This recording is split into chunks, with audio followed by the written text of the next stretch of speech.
Sveiki visi, šiandien savaitės pabaigą noriu pristatyti štai tokį Toyota Avensis automobiliuką. 2018 metų, 1.8 Valvematic varikliukas, 97 kW, jeigu neklystu dokumentuose, tai kitaip tariant iki 100 kW, 4 cilindrų MPI varikliukas.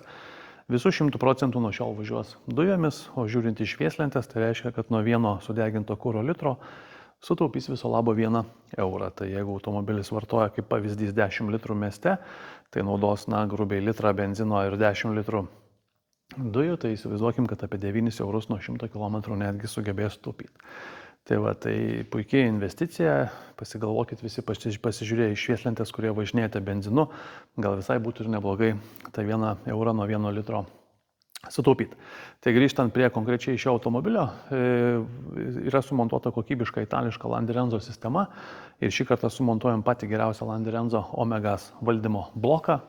Aliuminėme jisai korpusą 4 cilindrų, va štai toks atrodo, ar ne.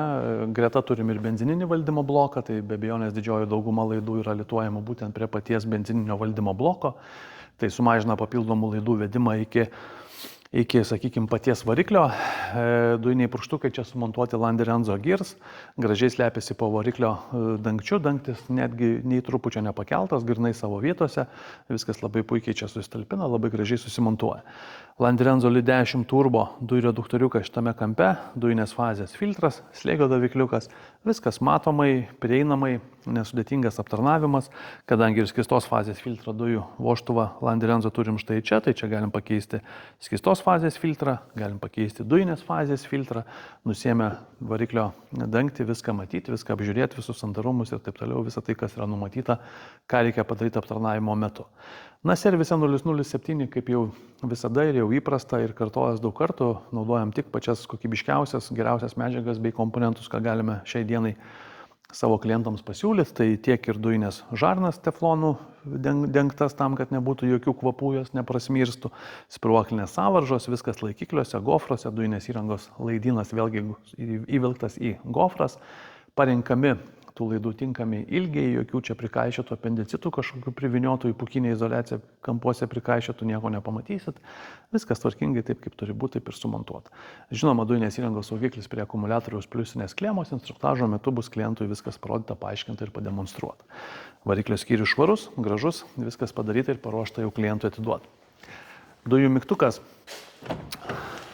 Štai vienoje iš laisvų vietų kairiau truputėlį vairo, arčiau durelių, tam, kad vairas jo neužstotų, toks buvo klientas, toks buvo kliento pageidavimas, sumontuojam kvadratinį gražų, puikiai kompaktiškai čia įsipaišantį ir tinkantį dujinį mygtuką.